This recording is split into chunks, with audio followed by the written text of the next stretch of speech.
രാവിലെ മുതൽ തുടങ്ങിയ തലവേദന കാരണം മാളു പുറത്തു വന്നിരുന്നു. എന്താ മാളു ചേച്ചി, എന്തേ വയ്യേ? എന്താന്നറിയില്ല ചന്തു, വല്ലാത്ത തലവേദന. അതും പറഞ്ഞു കഴിഞ്ഞതും മാളു എഴുന്നേറ്റ് മുറ്റത്തേക്ക് ഇറങ്ങി ഛർദ്ദിച്ചു.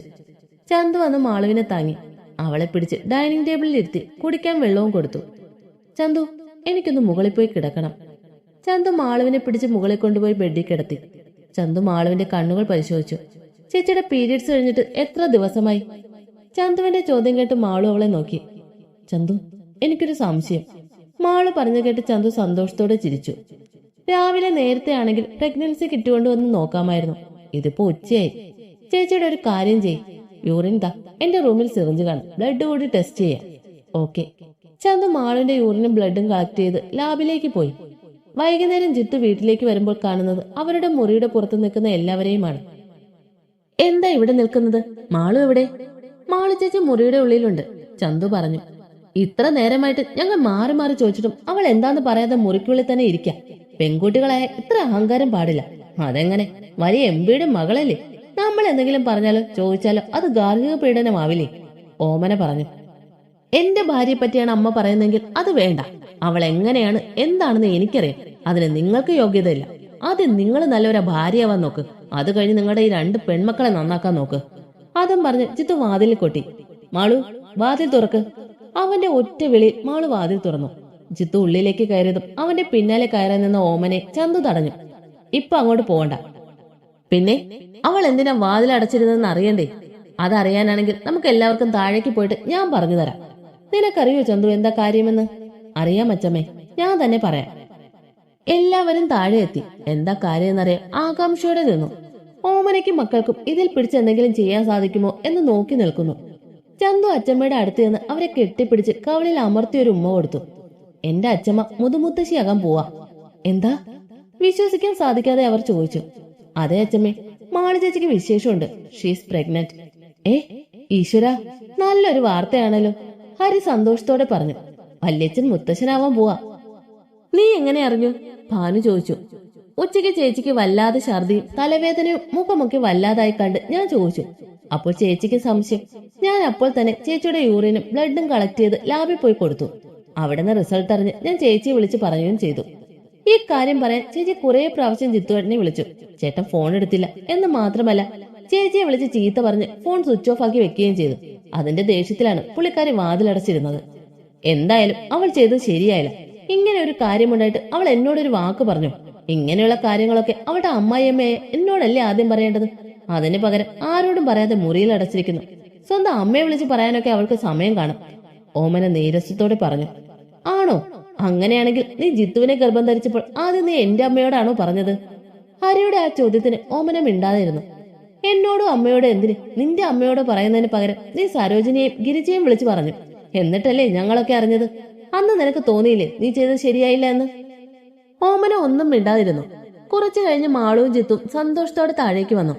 മോളിരിക്കെ. മാളു നളിനിയുടെ അടുത്തിരുന്നു. മോൾക്ക് കുഴപ്പമൊന്നുമില്ലല്ലോ? ഇല്ല അച്ചമ്മേ. അച്ചമ്മയ്ക്ക് സന്തോഷായി.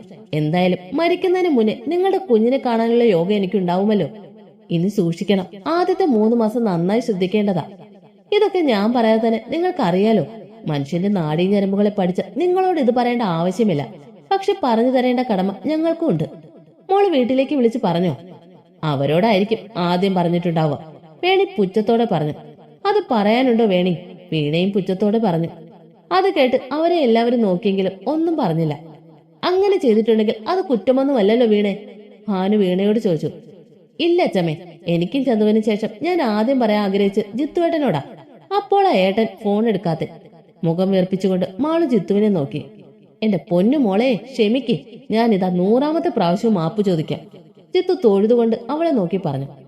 ഇനി എന്തായാലും ജോലിക്കൊന്നും പോകണ്ട. ഹോസ്പിറ്റലിൽ പോയി റിസൈൻ ചെയ്തേക്ക്. 3 മാസമൊക്കെ നല്ല ശ്രദ്ധ വേണ്ടതല്ലേ? പ്രസവം, അത് കഴിഞ്ഞ് കുഞ്ഞിന് ഓർമ്മ വരുന്നത് വരെ എല്ലാത്തിനും കൂടെ വേണം. ഈ ജോലിയൊക്കെ ഉണ്ടെങ്കിൽ കുഞ്ഞിന്റെ കാര്യം ഒന്നും ശ്രദ്ധിക്കാൻ പറ്റില്ല. അതുകൊണ്ട് ഇനി ജോലിക്കൊന്നും പോവാതെ കുഞ്ഞിന്റെ കാര്യം നോക്കി വീട്ടിൽ ഇരുന്നാ മതി. ഓമന മാളുവിനോട് കൽപ്പിച്ചു. തൽക്കാലം എന്നെ കൊണ്ട് പറ്റില്ല. ഞാൻ പഠിച്ച് ഡോക്ടറായത് വീട്ടിലിരിക്കാൻ വേണ്ടിയല്ല. അപ്പൊ ഗർഭിണിയായിട്ട് ജോലിക്ക് പോവാൻ നിൽക്കാം? കൊള്ളാം, നന്നായിട്ടുണ്ട്. ഇപ്പോഴേ കുഞ്ഞിന്റെ കാര്യത്തിൽ നിനക്ക് ഒരു ശ്രദ്ധയുമില്ല. ജോലിക്ക് പോയിട്ട് നിനക്ക് എന്തെങ്കിലും പറ്റിയാലോ? ആര് സമാധാനം പറയും? എത്ര പെണ്ണുങ്ങൾ ഇതേപോലെ പറഞ്ഞ കേൾക്കാതെ ജോലിക്ക് പോയിട്ട് കുഞ്ഞ് അബോഷനായി പോയത്? അങ്ങനെ ജോലിക്ക് പോയവർ മാത്രമല്ല അബോർഷൻ ഉണ്ടാകുന്നത്. അമ്മായിയമ്മയുടെ ഹരാസ്മെന്റും മാനസിക പീഡനവും കാരണം അബോർഷൻ ആയി പോയിട്ടുണ്ട്. അത് കേട്ടിട്ടില്ലേ? മാളുവിന്റെ ചോദ്യത്തിന് ഓമന വിളറി. ഞാൻ വർക്ക് ചെയ്യുന്ന ഹോസ്പിറ്റലില ഡോക്ടറായിട്ട്. അത് മറന്നുപോയോ? എനിക്ക് എന്തെങ്കിലും ബുദ്ധിമുട്ട് തോന്നിയാൽ ആ നിമിഷം എനിക്ക് ചികിത്സ കിട്ടും. ഞാൻ 10ാം മാസം വരെയും ജോലിക്ക് പോകും. പ്രസവിക്കണമെന്ന് തോന്നിയാൽ നേരെ ലേബർ റൂമിലേക്ക് പോയാൽ മതി. അപ്പൊ തന്നെ പ്രസവിക്കാം. വേറെ ഏത് ജോലിക്കുണ്ട് ഇങ്ങനെ ഒരു ഗുണം? അത് മോള് പറഞ്ഞത് ശരിയാണ്. ഇതൊക്കെ ആലോചിക്കാനോ ചിന്തിക്കാനോ ഉള്ള കഴിവും ബുദ്ധിയൊന്നും അവൾക്കില്ല. ഹരി ഓമനെ നോക്കി പറഞ്ഞു. ഭാനു മാളുവിന്റെ കാര്യം ഇനി ശ്രദ്ധയോടെ നോക്കണം. നളിനി ഭാനുവിനോട് പറഞ്ഞു. അതെന്താ ഭാനു നോക്കേണ്ട ആവശ്യം? ഞാനല്ലേ മാളുവിന്റെ അമ്മായിയമ്മ. അപ്പൊ എന്റെ ഉത്തരവാദിത്തമല്ലേ മാളുവിനെ നോക്കേണ്ടത്? ഭാനു 2 അല്ലേ പ്രസവിച്ചത്? ഞാൻ 3 പേരെ പ്രസവിച്ചു. ഇവിടെ ആര് എത്ര പ്രസവിച്ചെന്ന് നോക്കി കണക്കെടുത്തിട്ടല്ല ഉത്തരവാദിത്തം ഏൽപ്പിക്കുന്നത്. മാളുവിന്റെ കാര്യത്തിൽ നിന്നെ ഉത്തരവാദിത്തം ഏൽപ്പിച്ച മാളുവിന് ഉപകാരത്തിന് പകരം അത് ഉപദ്രവമാവും. ഇന്ന് ഉച്ചയ്ക്ക് മാള് വയ്യാതെ ഇരിക്കുന്നത് നീ അറിഞ്ഞോ? വയ്യാതെ ഇവിടെ കിടക്കുന്നത് ഞങ്ങൾ എല്ലാവരും അറിഞ്ഞു കഴിഞ്ഞിട്ടല്ലേ നീ അറിഞ്ഞത്? എന്നിട്ട് കാര്യം അറിയാതെ എന്തൊക്കെ പറഞ്ഞു. പിന്നെ ഇപ്പൊ തന്നെ നീ എന്താ പറഞ്ഞത്? അവളോട് ജോലിക്ക് പോകണ്ടെന്ന്. അതവളുടെ നല്ലതിന് വേണ്ടിയിട്ടല്ലേ, അല്ലാതെ അവളെ വീട്ടിലിരുത്തായിരുന്നില്ല അല്ലേ? അവൾ ജോലിക്ക് പോകുന്നത് നിനക്ക് ഇഷ്ടമല്ല എന്ന് എനിക്കറിയാം. കാരണം അവൾ അധ്വാനിച്ചു കൊണ്ടുവരുന്ന ശമ്പളം നിന്റെ കയ്യിൽ തരണമെന്ന് പറഞ്ഞപ്പോൾ അത് ശക്തമായി നിഷേധിച്ച അന്നു മുതൽ അവൾ ജോലിക്ക് പോകുന്നത് നിനക്ക് നിന്റെ മക്കൾക്കും ഇഷ്ടമില്ല എന്നറിയാം. ഓമന ചൂളിപ്പോയി. അതൊക്കെ ഇപ്പോൾ ഞാനറിയാതെ എന്റെ ഭാര്യയോട് അവളുടെ ശമ്പളം ചോദിച്ചു വാങ്ങാൻ നിങ്ങൾക്ക് നാണമില്ലേ? അല്ല, എന്തിന്റെ പേരില അവൾ അധ്വാനിച്ചു കൊണ്ടുവരുന്ന പണം നിങ്ങൾക്ക് വേണമെന്ന് പറയാൻ? അത് അവളുടെ കയ്യിൽ നിന്ന് ചിലവായി പോയില്ലേ, ഞാനെടുത്ത് വെക്കാമെന്ന് കരുതി. ഓമന പതിയെ പറഞ്ഞു. ആഹാ, പണം എടുത്തു വെക്കുന്ന ഒരാളെ അച്ഛൻ കണ്ടോ? 5 രൂപ കയ്യിൽ കിട്ടിയ അത് ദൂർത്തടിക്കാതെ നിങ്ങൾക്കോ നിങ്ങളുടെ മക്കൾക്കോ സമാധാനമുണ്ടോ? മതി ജിത്തു, ഇതിനോടൊന്നും എത്ര പറഞ്ഞിട്ട് ഒരു കാര്യവുമില്ല. നായുടെ വാല് പോലെയാ, ഹരി പറഞ്ഞു. മാളുവിന്റെ വിശേഷം അറിഞ്ഞ് എല്ലാവരും വന്നു. അവൾക്ക് മധുരം കൊടുത്തു. ദിവസങ്ങൾ കടന്നുപോയി. ചന്തു ഗവൺമെന്റ് ഹോസ്പിറ്റൽ ഡോക്ടർ മേരിയുടെ കീഴിൽ ഗൈനക്കോളജിസ്റ്റ് MD ചെയ്യാൻ തുടങ്ങി. ഉണ്ണിയുടെ വീട് പണി ആരംഭിച്ചു. മാളുവിനിപ്പോ 7ാം മാസമാണ്. ഇന്നവിടെ മാളുവിനെ കൂട്ടിക്കൊണ്ടു പോകുന്ന ചടങ്ങ് നടക്കുകയാണ്. ചടങ്ങിന് ഗൗരിയും ഉണ്ണിയും മനുവും ദേവിയും ഉണ്ടായിരുന്നു. എല്ലാവരും ഭക്ഷണം കഴിച്ച് ഉമ്മർത്തിരിക്കുമ്പോഴാണ് ഗിരിജ ആ വാർത്ത പറയുന്നത്. അതെ, എല്ലാവരും ഒരു കാര്യം അറിഞ്ഞു. എന്താ? സരോജിനി ചോദിച്ചു. മഹിയും മിനിയും ഭാർഗവനും ജാമ്യം കിട്ടിയില്ലേ കഴിഞ്ഞ മാസം? രാമേന്ദ്രൻ അവരെ ജാമ്യത്തിൽ ഇറക്കിയില്ലേ? അതെല്ലാവർക്കും അറിയാവുന്ന കാര്യമാണല്ലോ. അതെ, പിന്നെന്താ പുതിയ വാർത്ത? ഭാനു ചോദിച്ചു. മഹിയും മിനിയും ഭാർഗവനും വീട്ടിൽ നിന്ന് ഇറങ്ങിപ്പോയെന്ന്. എന്തിന്? ഹരി ചോദിച്ചു. ആ കാരണം കേട്ടിട്ടാ ഞാൻ ഞെട്ടിയത്. എന്താ കാരണം? നളിനി ചോദിച്ചു. മഹിയില്ലേ, അവൻ ഭാർഗവന്റെ മകനല്ലെന്ന് ഗിരിജ പറഞ്ഞു കേട്ട് എല്ലാവരും ഞെട്ടി. ജയിലിൽ നിന്ന് ഇറങ്ങി 10 ദിവസം കഴിഞ്ഞപ്പോൾ പൈസ ചോദിച്ച് കടക്കാര് ഭാർഗവന്റെ അടുത്ത് വന്നു. അവര് വന്ന് ബഹളം വെച്ച് പോയ മുതൽ ഭാർഗവനും മിനിയും തമ്മിൽ ബഹളവും വഴക്കുമായി. അതിന്റെ ഇടയിൽ മിനി സത്യം വിളിച്ചു പറഞ്ഞു. മഹേന്ദ്രൻ ഭാർഗവന്റെ മകനല്ലെന്ന്. മിനിയുടെ ആദ്യ ഭർത്താവ് ജയരാജന്റെ മകനാണെന്ന് സത്യം വെളിപ്പെടുത്തി. ആദ്യം ഭാർഗവൻ വിശ്വസിച്ചില്ലെങ്കിൽ പിന്നെ വിശ്വസിക്കാതിരിക്കാനായില്ല. പണവും പത്രാസും ഇല്ലാത്ത തന്റെ കൂടെ ജീവിക്കാൻ ഇനി എന്നെ കിട്ടത്തില്ല എന്നും പറഞ്ഞ് മഹിയും കൂട്ടി മിനി അവിടെ നിന്നും ഇറങ്ങി തന്റെ മുൻ ഭർത്താവിന്റെ അടുത്തേക്ക് പോയി. അവിടെ ചെന്നപ്പോഴാണ് അവർ അറിയുന്നത് തന്റെ ഭർത്താവ് 2ാമത് വിവാഹിതനായി എന്നും അതിലൊരു പെൺകുട്ടിയും ഉണ്ടെന്നും. അതൊരു വലിയ തിരിച്ചടിയായി. ഒരിക്കലും അവർ അങ്ങനെയൊന്നും പ്രതീക്ഷിച്ചില്ല. പക്ഷെ മിനി പ്രതീക്ഷ വിട്ടില്ല. തന്നെ സ്വീകരിച്ചില്ലെങ്കിലും മഹിയെ സ്വീകരിക്കുമെന്ന് കരുതി. ചിതയെ കൊള്ളിവെക്കാൻ അവനല്ലേ ഉള്ളൂ. മഹിയെ സ്വീകരിച്ചു കഴിഞ്ഞാൽ പതിയെ തനിക്കും അവിടെ കയറിക്കൂടാന്ന് വിചാരിച്ചു. മകന്റെ മകനായതുകൊണ്ട് ജയരാജന്റെ അമ്മയ്ക്ക് മകൻ ഒരു ആൺകുട്ടി വേണമെന്ന ആഗ്രഹം എനിക്കറിയാം. ആ ഒരൊറ്റ കാരണം കൊണ്ട് ജയരാജന്റെ അമ്മ അവനെ അംഗീകരിക്കുമെന്ന് അടിയുറച്ച് വിശ്വസിച്ച മിനി അവരുടെ വീട്ടുമുറ്റത്ത് പോയി. എന്നാൽ അവരുടെ പ്രതീക്ഷയ്ക്ക് ആദ്യം അടിയേറ്റത് അവരിൽ നിന്നാണ്. ആദ്യം അവരാണ് ആട്ടി ഇറക്കിയത്. നീ കണ്ടവന്മാരുടെ കൂടെ കിടന്നുണ്ടായതിന് എന്റെ മകന്റെ തലയിൽ കൊണ്ടുവന്ന് കെട്ടിവെക്കാൻ നോക്കണ്ട തേവിടിശി. അതും പറഞ്ഞ് അവർ വെറ്റില മുറുക്കി തുപ്പിയത് അവരുടെ മുഖത്തേക്ക് ഒഴിച്ചു. ജയരാജന്റെ അമ്മയെ ഉപദ്രവിക്കാൻ വന്ന മഹിയെയും മിനിയെയും സെക്യൂരിറ്റികൾ വന്ന് പുറത്തേക്ക് വലിച്ചെറിഞ്ഞു. അവസാനം അവകാശങ്ങൾ നേടാൻ വേണ്ടി അവർ കോടതിയിൽ ആശ്രയിച്ചു. ജയരാജൻ തന്നെയും തന്റെ മകനെയും സ്വീകരിക്കണമെന്നും മകൻ എന്ന നിലയിൽ ജയരാജന്റെ സ്വത്തിന്റെ പാതി അവകാശം മഹിക്ക് നൽകണമെന്നും കോടതി മിനി ആവശ്യപ്പെട്ടു. ജയരാജന്റെ ഭാര്യയായിരിക്കെ തന്നെ വർഷങ്ങളായി മറ്റൊരു പുരുഷനുമായി ബന്ധം ഉണ്ടാവുകയും ജയരാജനെ വഞ്ചിക്കുകയും ചെയ്ത് മകനുമായി ഇറങ്ങിപ്പോയതാണ്. അങ്ങനെയിരിക്കെ എങ്ങനെയാണ് ആ മകൻ ജയരാജന്റെ മകനാണ് വിശ്വസിക്കുക? അതുകൊണ്ട് DNA ടെസ്റ്റ് വേണമെന്ന് ജയരാജന്റെ വക്കീൽ ആവശ്യപ്പെട്ടു. കോടതി DNA ടെസ്റ്റിന് ഉത്തരവിട്ടു. അത് തന്നെയായിരുന്നു അമ്മയ്ക്കും മകനും വേണ്ടത്. ജയരാജന്റെ മകനാണ് മഹി എന്ന് തെളിഞ്ഞ ജയരാജനും മിനിയും മകനെ സ്വീകരിക്കാതെ വേറെ വഴിയില്ലെന്നും ജയരാജന്റെ സ്വത്തിന്റെ പകുതി അവകാശം മഹിയാവുമെന്നും അവർ കണക്കുകൂട്ടി. DNA ടെസ്റ്റ് ജയരാജന്റെ മകനാണ് മഹി എന്ന് തെളിഞ്ഞു. ജയരാജന്റെ മകനാണ് മഹി എന്ന് തെളിഞ്ഞ സ്ഥിതിക്ക് സ്വത്തിന്റെ പകുതി അവകാശം മഹിക്ക് വേണമെന്ന് മിനിയെ ഭാര്യയെ സ്വീകരിക്കണമെന്നും മിനിയുടെ വക്കീൽ ആവശ്യപ്പെട്ടു. എന്നാൽ അതിന് മറുപടിയായി ജയരാജന്റെ വക്കീൽ പറഞ്ഞത് ഇങ്ങനെയായിരുന്നു: നിയമപരമായി മിനിയും ജയരാജനും വേർപിരിഞ്ഞവരാണ്. നിലവിലിപ്പോൾ ജയരാജന് ഒരു ഭാര്യയും മകളുമുണ്ട്. ജയരാജന്റെ മകനാണ് മഹി എന്ന സ്ഥിതിക്ക് ജയരാജന്റെ മകൻ എന്ന ഐഡന്റിറ്റി മാത്രമേ ജയരാജൻ നൽകാൻ സാധിക്കുള്ളൂ എന്ന് പറഞ്ഞു. അതുമാത്രമല്ല, ജയരാജൻ സ്വന്തമായി അധ്വാനിച്ചുണ്ടാക്കിയ സ്വത്താണെന്നും പാരമ്പര്യ സ്വത്തല്ലെന്നും അതുകൊണ്ട് ജയരാജന്റെ സ്വത്തുക്കൾ ആർക്കോ കൊടുക്കണം കൊടുക്കണ്ട എന്ന് തീരുമാനിക്കാനുള്ള അവകാശം ജയരാജന് മാത്രമേ ഉള്ളൂ. മാത്രമല്ല, നിയമപരമായി ഒരു ഭാര്യ ഉള്ളതുകൊണ്ട് മിനിയെ സ്വീകരിക്കാൻ കഴിയില്ല എന്നും മകൻ 1 മാസം മുന്നേ ഒരു പെൺകുട്ടിയെ തട്ടിക്കൊണ്ടുപോയി വിവാഹം കഴിക്കാൻ നോക്കിയതിന് ജയിൽ മോചിതനായതേ ഉള്ളൂ. പഠിക്കുമ്പോൾ തന്നെ പല ക്രിമിനൽ കേസുകളിൽ പ്രതിയായിരുന്നു.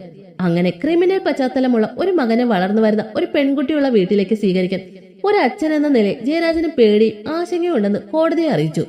മാത്രമല്ല, മിനിക്കും മകനും ചെലവിന് കൊടുക്കാൻ കഴിയില്ല. മകനൊരു ബിരുദമുണ്ട്, 10-26 വയസ്സായി, സ്വന്തമായി അധ്വാനിച്ച് ജീവിക്കാനുള്ള ശേഷിയുമുണ്ട്.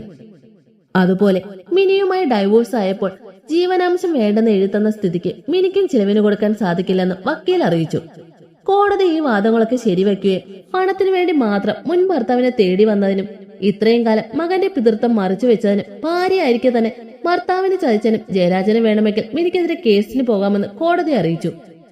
അതോടെ ഉള്ള എല്ലാ പ്രതീക്ഷയും മിനിക്കും മഹിക്കും പോയി. എല്ലാം നഷ്ടപ്പെട്ട് അവസാനം വേറെ വഴിയില്ലാതെ മിനിക്കും മഹിക്കും ജയരാജന്റെ അമ്മയുടെ അടുത്ത് തന്നെ ചെല്ലേണ്ടി വന്നു. ജീവിക്കാൻ വഴിയില്ല, രക്ഷിക്കണം എന്നും പറഞ്ഞ് കാല് പിടിച്ചു. ഭാർഗവന്റെ കൂടെ കൂടിയാണ് മകൻ നശിച്ചു പോയതെന്നും മകനെ നേർവഴിക്ക് നടത്താൻ സഹായിക്കണം, ജീവിക്കാൻ വേറെ വഴിയില്ല എന്നും പറഞ്ഞ് കരഞ്ഞു. ജയരാജന്റെ അമ്മ മഹിക്കും മിനിക്കും ഒരു ജോലി ശരിയാക്കി കൊടുക്കാമെന്ന് പറഞ്ഞു. അത് കേട്ടപ്പോൾ മിനിയും മഹിയും കരുതി ജയരാജന്റെ കമ്പനി മഹിക്ക് ജോലി കൊടുക്കുമെന്ന്. അങ്ങനെ സംഭവിച്ചാൽ ജയരാജന്റെ വിശ്വാസം പറ്റിപ്പിടിച്ച് മഹിയെ കമ്പനിയുടെ ഉടമയാക്കുക, അല്ലെങ്കിൽ ജയരാജനെ കബളിപ്പിച്ച് അയാളുടെ സ്വത്തുക്കൾ തട്ടിയെടുക്കുക. പക്ഷെ അവർക്ക് ഒരിക്കലും പ്രതീക്ഷിക്കാത്ത ജോലിയാണ് കിട്ടിയത്. മിനിക്ക് ജയരാജന്റെ കമ്പനി ക്യാൻറ്റീനിൽ പാത്രം കഴുകുന്ന ജോലി, മഹിക്ക് ജയരാജന്റെ ടെക്സ്റ്റൈൽസ് ചുമട്ട് പണിക്കാരനായിട്ടും. അങ്ങനെ അവസാനിച്ചു അവരുടെ കാര്യം. എന്തായാലും ഭാർഗവന് ഇങ്ങനെ തന്നെ കിട്ടണം. സ്വന്തം ചോരയിൽ ജനിച്ച മകനെ തഴഞ്ഞ് മറ്റൊരുത്തന്റെ മകന്റെ അച്ഛ എന്ന വിളി കേൾക്കേണ്ടി വന്നില്ലേ? അവനെ ഇത്രയും കാലം നോക്കി വളർത്തേണ്ടി വന്നില്ലേ? ഇനിയിപ്പോ നാട്ടുകാരുടെ മുന്നിൽ തലയെ ഉയർത്തിപ്പിടിച്ച് നടക്കാൻ പറ്റുമോ? ഗിരിജ ചോദിച്ചു. ഇതിനെയാണ് കർമ്മഫലം എന്ന് പറയാം. കഴിഞ്ഞ വർഷങ്ങളായി ഗൗരി അനുഭവിച്ച നാണക്കേട് ഇനി ഭാർഗവം അനുഭവിക്കേണ്ടി വരും, സീത പറഞ്ഞു. എന്നാലും അവളുടെ ധൈര്യം സമ്മതിക്കണം. ജയരാജന്റെ മകനാണെന്ന് പറഞ്ഞിട്ട് ഭാർഗവന്റെ മകനാണെന്ന് എത്ര ധൈര്യത്തോടെയാ മറ്റുള്ളവരുടെ മുന്നിൽ പറഞ്ഞത്. എത്ര കാലം ആ കള്ളം പറഞ്ഞ് ജീവിച്ചു? സരോജിനി ചോദിച്ചു. ഗൗരി, നീ നോക്കിക്കോ, ഇനി വരും നിന്റെ കാല് പിടിക്കാൻ. മകനെന്ന് പറയാൻ ഇനി ഉണ്ണി മാത്രമല്ലേ ഉള്ളൂ. പോരാഞ്ഞിട്ട് ഇപ്പൊ നല്ല സമ്പത്തും ഇല്ലേ? പഴയതൊക്കെ മറന്ന് ക്ഷമ ചോദിച്ച് വരും അടുത്തുകൂടാൻ. അങ്ങനെ വന്നാൽ ക്ഷമ ചോദിച്ച് സംബന്ധം കൂടാൻ വന്നാൽ പഴയതൊക്കെ മറന്ന് കൈനീട്ടി സ്വീകരിക്കാൻ പഴയ ഗൗരിയല്ല ഞാൻ ഗിരിജെ. ഗൗരി പറഞ്ഞു. ജയിലിൽ നിന്ന് ഇറങ്ങിയപ്പോൾ ഞാൻ വിചാരിച്ചു ചന്തുവിന്റെ പിന്നാലെ വീണ്ടും വരുമെന്ന്. അങ്ങനെയൊന്നും ഉണ്ടായില്ലല്ലോ. അങ്ങനെ ആവർത്തിക്കാതിരിക്കാനല്ലേ ചേച്ചി മാളുവിന്റെ അച്ഛനെ കൊണ്ട് ജയിലിൽ അവർക്ക് 3 പേർക്ക് നല്ല സുഖവാസം ഒരുക്കിയത്. ജയിലിൽ നിന്ന് ഇറങ്ങിയ ശേഷം ഭരതന്റെ പോലീസിനെ പേടിച്ച് അവർ പിന്നെ ചന്തുവിന്റെ പിന്നാലെ വന്നില്ല. സരോജിനി, ഗിരിജെ, വേണ്ട, ഇന്നിവിടെ നല്ലൊരു കാര്യം നടക്കാം. അപ്പൊ ദുഷ്ടന്മാരെ പറ്റി പറയണ്ട. സീതേ, മുഹൂർത്തം ആയില്ലേ? സന്ധ്യയ്ക്ക് മുന്നേ ഇറങ്ങാം. അങ്ങനെ ആവട്ടെ തറവാട്ടമ്മേ. 7 പലഹാരങ്ങളും 7 കൂട്ടം അച്ചാറും 7 നിറത്തിലുള്ള വളകളും വെച്ച് മാളുവിനെ യാത്രയാക്കി. ചിത്തുവിനോട് യാത്ര പറഞ്ഞ് മാളു ഇറങ്ങി.